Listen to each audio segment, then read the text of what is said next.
오늘은요, 율법 준수에 대해 대부분이 잘못 이해하고 있다라는 제목으로 말씀을 드리겠습니다. 부제목으로는 율법과 복음의 조화로 이렇게 말씀드리겠습니다. 요한복음 7장 19절에 보면은요, 모세가 너희에게 율법을 주지 아니하였느냐? 너희 중에 율법을 지키는 자가 없도다. 너희가 어찌하여 나를 죽이려 하느냐? 그랬습니다.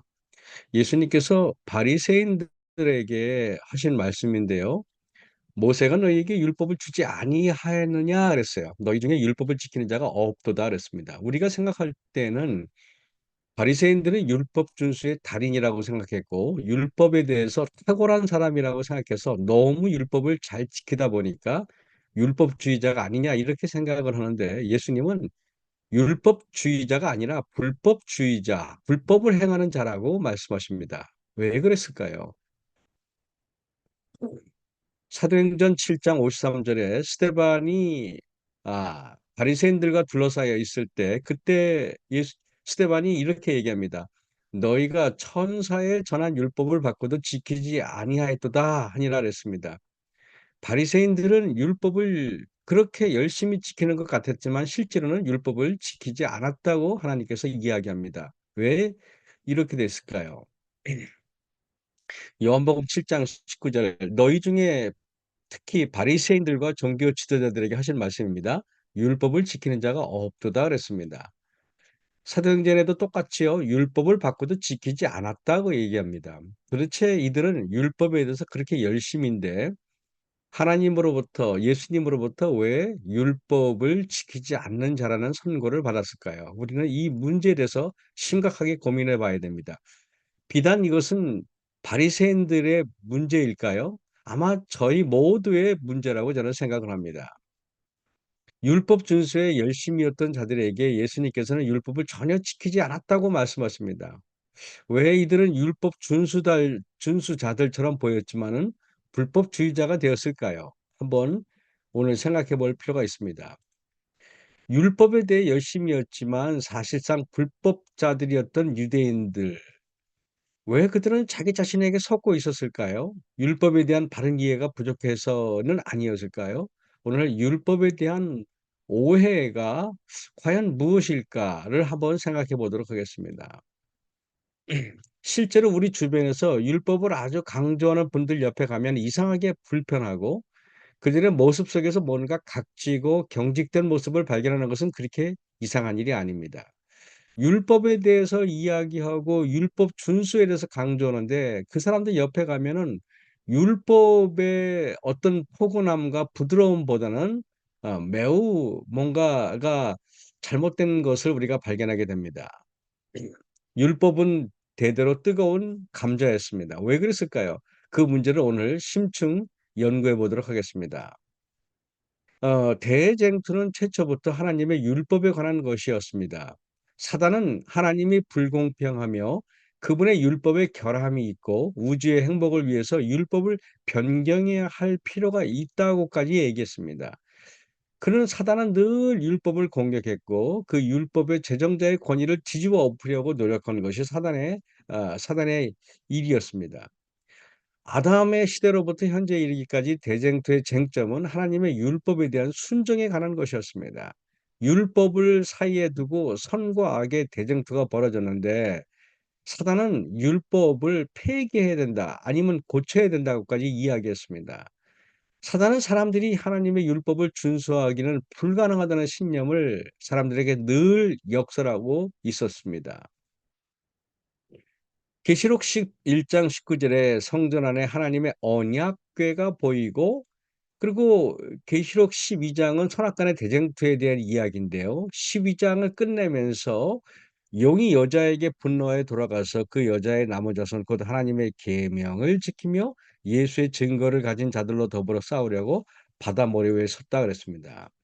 이 언약궤는 하나님의 율법이 들어 있겠죠. 그다음에 하나님의 계명, 즉 선악간의 대쟁투의 쟁점은 결국에는 하나님의 계명에 관한 것이라는 것을 우리가 깨닫게 됩니다. 어, 율법에 대한 사단의 태도는 율법을 변경할 필요가 있다고 주장했고요.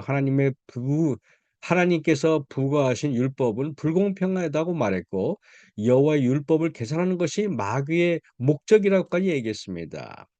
율법을 범함으로 말미암아 그들이 이득이 볼 것이라고 우리를 속이고 있고요.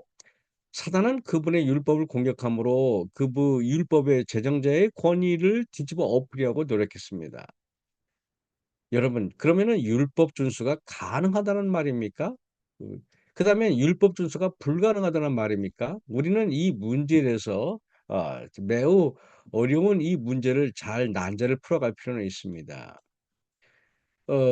보면은 율법은 즉 의로운 생애 완전한 품성을 요구하지만은 인류는 그 요구에 미칠 수 없다.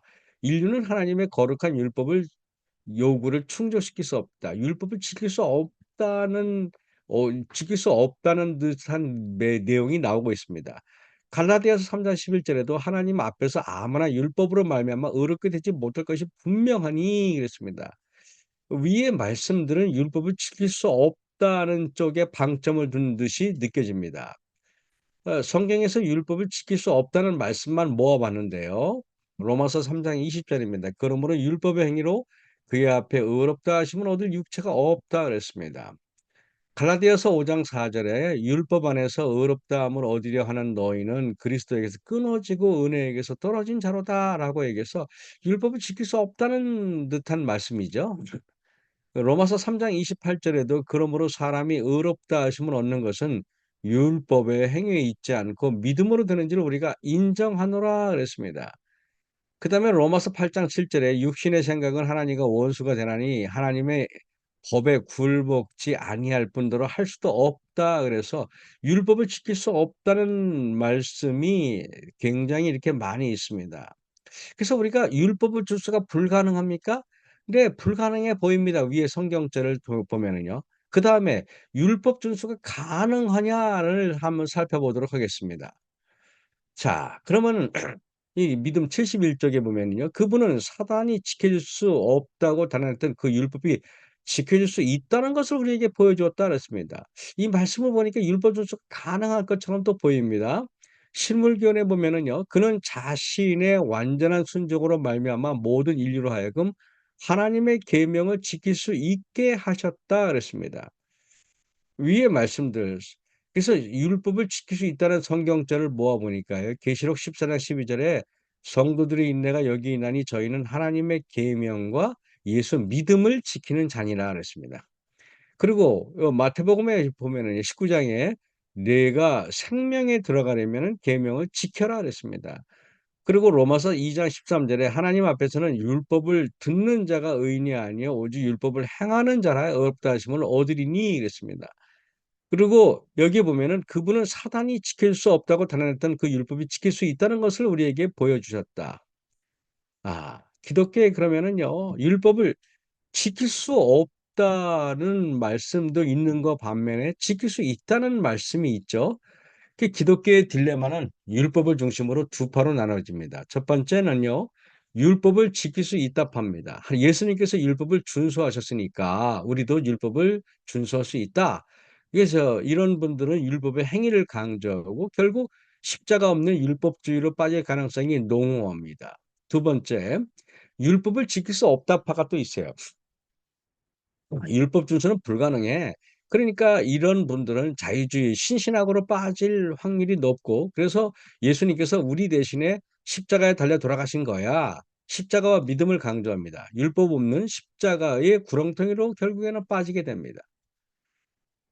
그래서 율법 준수가 가능할 것으로 믿고 시도하면은 결국 그는 율법 준수가 불가능하다는 걸 깨닫고 결국 이 사람은 율법주의에 빠져서 기쁨도 없고 자유도 없는 율법의 감옥에 갇히게 되고요. 율법을 지키는 것이 가능하다고 믿는 사람은 아예 불가능하다고 믿는 사람은 아예 자유주의 신신학에 빠져서 불법주의자가 되거나 율법의 폐지론자가 되기 쉽습니다. 그러면 율법 준수가 불가능하다는 말씀도 아닌 것 같고 가능하다는 말씀도 아닌 것 같습니다. 도대체 나는 어디로 가야 할 것인가? 이 말씀도 옳은 것 같고 저 말씀도 옳은 것 같다는 것입니다. 율법 준수가 불가능하다는 이야기를 들으면은 그 말이 옳은 것 같고 율법 준수가 가능하다는 말씀을 보면은 또 그 말이 옳은 것도 같습니다. 그렇다면은 우리는 어디로 가야 할까요? 마태복음 19장 16절에서 보면은요, 젊은 부자 법관의 이야기가 나옵니다. 어떤 사람이 주께 와서 가로되 선생님이여 내가 무슨 선한 일을 하여야 영생을 얻으리까라고 물어봅니다. 그때 예수님께서 말씀하시기를 17절에 내가 생명의 영생에 들어가려면은 계명을 지켜라 그랬어요. 20절입니다. 그 청년이 가로되 이 모든 것을 내가 지켰나이다 그랬습니다. 그랬더니 예수님께서 내가 온전하고자 할진대 가서 내 소유를 팔아 가난한 자들을 나눠주라 그랬습니다. 계명을 지키는 것은 결국에는 사랑과 밀접한 관련이 있다는 것입니다. 계명을 지키는 것은 나 자신과의 관계가 아니라 타인과의 관계에서 그 해답을 얻을 수가 있겠다는 말이 숨어 있겠죠. 이게 보면은 하나님의 계명을 지켰다는 법관의 주장은 기만이었다. 세상을 첫째로 사랑하면서 그는 하나님의 계명을 지킬 수 없었다 그랬습니다. 그는 하나님의 선물을 그 주신 분보다 더욱 사랑하였다 그랬어요. 자신을 사랑하는 자는 율법을 범하는 자라고까지 이야기합니다. 그렇다면은 율법주의적인 종교는 사랑도 기쁨도 없는 종교이므로 삶을 결코 그리스도께 인도할 수 없습니다. 스스로 의롭게 여기는 정신에 의해 행해지는 금식이나 기도는 심지어는 하나님이 보시기에 가증한 것이다라고 이야기합니다. 그러면은 자신만 의롭고 경건한 율법주의에 빠진 당신이 바로 교회 파괴의 주범입니다라고까지 구글에 보면 이렇게 사진을 보니까 이런 글이 있더라고요. 이것은 제가 쓴 게 아니라 일반적으로 많은 사람들이 공감하는 것을 아마 구글에 누가 올렸겠죠. 자, 율법 준수가 가능하다고 믿었던 바리새인들의 삶을 보겠습니다. 마태복음 23장 13절에 와 이실진저 외식하는 서기관과 바리새인들이여. 마태복음 23장에도 나와 15절, 16절, 23절, 25절, 27절, 29절에 보면은 율법 준수가 가능하다고 믿었던 사람들에게 예수님께서 화 있을진저를 무려 7번이나 반복합니다. 이들은 완전히 화가 있었던 사람들입니다. 그런데 이 율법 준수가 가능하다고 믿었던 이 화를 당할 이 바리새인들과 서기관들은 어떤 사람들입니까? 이들은 전부 다 또 보면은 13절 15절 똑같이 보면은 외식하는 자들이었어요. 즉 율법 준수가 가능하다고 믿었던 바리새인들은 사람들에게 그렇게 보였지만 실제로는 아니라는 것입니다. 외식한다는 말은 남들이 보기에는 그렇지만 실제로는 아니라는 뜻이겠죠. 겉보기에는 그렇다는 것이겠죠. 외식한다는 것이 겉보기에만 그렇다 이 말이겠죠. 그렇다면은 율법주의자들의 공통점은 사람들 앞에서 보이려고 짐짓해하지만 실제로는 불법한 자들이 많습니다. 이런 사람들은 율법 주서를 강조하지만 사랑도 관용도 긍휼도 없는 자들인 경우가 많아요. 신앙적인 괴물로 만들어질 수 있죠. 이런 사람들에게 화가 있을 예정이겠죠. 그렇다면은 누구든지 복음이 없이는 하나님의 율법을 올바로 소개할 수 없다 그랬어요. 또한 율법이 없이는 복음을 바르게 소개할 수 없어요. 율법은 구체화된 복음이며 복음은 율법을 펼쳐 놓은 것이다. 다시 말하면은 율법은 어 뿌리가 되고 복음은 향기 나는 꽃과 그 꽃이 피는 이 맺는 열매라 그랬습니다. 다시 말하면은 뿌리 없는 나무에 열매가 있을 수 없고요. 또 뿌리만 있고 열매가 있을 수는 없다는 것입니다. 뿌리가 살아 있다면은 그 반드시 열매가 있겠죠. 그렇다면은 율법의 목적이 도대체 무엇이길래 이렇게 많은 사람들의 오해를 일으킬까요? 율법의 목적을 잠깐 살펴보도록 하겠습니다. 예. 하나님께서는요, 여기 보면은 어떤 유혹이 와도 충성되게 순종할 만한 환영인 에덴에 그를 두셨다. 또 하나님의 율법으로 아담을 두르심으로써 그를 보호하는 안전장치가 되게 하셨다 그랬습니다. 이사야에도 나와 있고 많은 성경들이 보면은 하나님께서 처음에 율법을 우리를 보호하는 보호의 울타리로 만들었다 그랬어요. 그래서 그들은 하나님께 불순종하였고 이 범죄는 우리 세상에 재난의 홍수가 쏟아져 들어오도록 수문을 열어 놓은 것이다 그랬습니다. 다시 말하면은 아담과 하와가 타락하기 전에 율법이라는 것은 우리를 보호하는 울타리였습니다. 우리를 안전하게 지켜주는 울타리였습니다. 근데 아담과 하와가 범죄하고 나서 그 보호의 율법의 울타리가 거쳐지고 나서 사람들의 마음속에 사단의 형성이 들어오기 시작했습니다. 그래서 요한복음 8장 42 절에 우리의 마음속에 사단이 들어오고 나서 예수님께서는 이렇게 말했습니다. 예수께서 이르시되 "하나님이 너희 아버지였으면 너희가 나를 사랑하였으리라." 그랬습니다. 다시 말하면은 하나님께서 이제는 우리의 아버지가 아니라 마귀가 우리의 아버지가 됐다는 것입니다. 요한복음 8장 44 절에 "너희는 너희 아비 마귀에게서 났으니 너희 아비의 욕심대로 너희도 행하고자 하느니라." 그랬습니다. 다시 말하면은 타락 후에 우리를 보호해 주던 율법의 울타리가 무너지고 나서 사단이 우리 마음속을 점령했다는 것을 우리가 보게 됩니다. 마태복음 15장 18 절에 "입에서 나오는 것들은 마음에서 나오나니 이것이야말로 사람을 더럽게 하느니라." 그랬습니다. 왜 그럴까요? 마음에서 나오는 것은 이라는 것은 우리의 마음속에 이미 악한 세력들이 우리를 점령했기 때문에 이렇게 말하는 것이 아닐까요?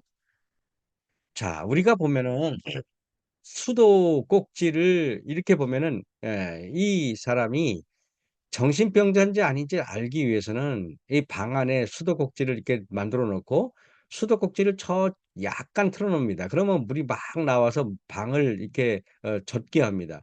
그러면 미친 사람들은 수도꼭지를 잠글 생각을 안 하고 계속 방만 닦는답니다. 하지만은 정신이 올바른 사람들은 수도꼭지를 잠그고 나서야 이게 방을 닦는다고 이야기합니다. 그에게 근원적인 어떤 그런 것들이 있기 전에는 우리가 수도꼭지가 틀어 놓은 상태에서는 아무리 방을 닦아도 소용이 없다는 거겠죠. 과연 우리가 정신적으로 미친 사람들이 그렇게 하면은 우리는 과연 성한 사람일까요? 우리는 늘 이렇게 하지 않을까요? 늘 화를 내고 또 그것이 잘못됐다고 걸레로 닦습니다. 하지만은 근원적으로 우리가 무슨 문제가 있는지 한번 깊이 생각해 보는 그런 생각이 더 필요하지 않을까요? 여기 로마서 3장 20 절에 "그러므로 율법의 행위로 그의 앞에 의롭다 하심을 얻을 육체가 없나니 율법으로는 죄를 깨달으냐." 그랬습니다. 그래서 우리가 율법은 죄인이 자신의 도덕적인 품성에 대한 올바른 지식을 갖고자 할 때 들여다볼 수 있는 거울이다 그랬습니다. 타락 전에는 보호의 울타리였지만은 타락 후에 율법은 우리의 죄를 깨닫게 하는 거울. 우리의 몸에 무슨 문제가 우리의 마음에 무슨 문제가 있는지 깨닫게 할 수 있는 요즘을 말로 말하면 CT 촬영이라든가 MRI라고 생각할 수가 있겠죠. 우리 몸속에 무슨 문제가 있는지 우리는 잘 모릅니다. 그런데 우리가 의사 앞에 가서 CT나 MRI나 또 여러 가지 판독 기구를 통해서 봤을 때 비로소 우리의 몸속에 암이 있다든가 또 여러 문제가 있다는 것을 발견하게 됩니다. 타락 후 율법은 바로 병원에서 우리의 몸에 문제가 어떤 문제가 있는지 CT 촬영이라든가 MRI라고 우리가 말할 수가 있습니다. 그래서 예전에는 거울이라고 밖에 말을 못 했는데 요즘에는 CT나 MRI를 율법이라고 말할 수가 있겠죠. 그래서 로마서 3장 20 절이죠. "율법으로는 죄를 깨닫는다." 그랬습니다. 이 말이 뭔 뜻입니까? 우리가 CT 촬영으로는 우리 몸속에 암이 있는지 깨닫겠다 이 말이겠죠. 이같이 갈라디아서 보면은요. 율법이 우리를 그리스도에게로 인도하는 몽학 선생이 되어 그랬습니다. 우리의 마음속에 율법을 비추어서 우리가 얼마나 거짓되고 얼마나 문제가 있는 사람인지 속절없는 사람인지를 깨달으면은 결국에는 우리가 암이 내 몸속에 있다고 깨달으면은 의사에게 달려가듯이 우리 마음속에 어떤 큰 문제가 있다고 생각하면 우리는 그리스도에게로 가게 됩니다. 그래서 율법은 예수님께로 인도하는 몽학 선생이라고 우리가 성경에서는 말하고 있는 것입니다. 그래서 우리가 율법을 통하여 즉 우리의 CT 촬영이나 MRI를 통해서 우리가 몸에 문제가 있다고 생각을 하면은 그러면은 우리는 우리가 얼마나 심각한 문제가 있는지를 깨닫게 되고 그래서 "죄로 심히 죄되게 한다."는 말이 바로 그 말입니다. 계명으로 말미암아 죄로 심히 죄되게 한다는 말은 CT 촬영하기 전에는 내가 멀쩡하다고 생각했는데 병원에 가서 이런저런 검사를 받아 보니까 내가 심각한 문제가 있다고 깨닫게 됩니다. 그러면은 '아 내가 심각하구나. 죄로 심히 죄되게 한다는 말은 바로 그런 뜻인 것입니다. 그래서 율법은 우리에게 죄를 나타내 보여주고 그리스도의 필요성을 느끼게 해 주고 하나님을 향한 회개와 우리 주 예수 그리스도에 대한 믿음을 활용하게 함으로써 용서와 평화를 얻기 위하여 그리스도께로 달려가게 해 준다 그랬습니다. 결국에는 율법은 예수님을 필요하게 만든 필요하다는 것을 깨닫게 해 주는 역할을 하게 됩니다. 요한복음 16 장에 "그러하나 내가 너에게 실상을 말하노니 내가 떠나가는 것이 너에게 유익이라. 내가 떠나가시 지 아니하면은 보혜사가 너에게로 오시지 않을 것이요." 그랬습니다.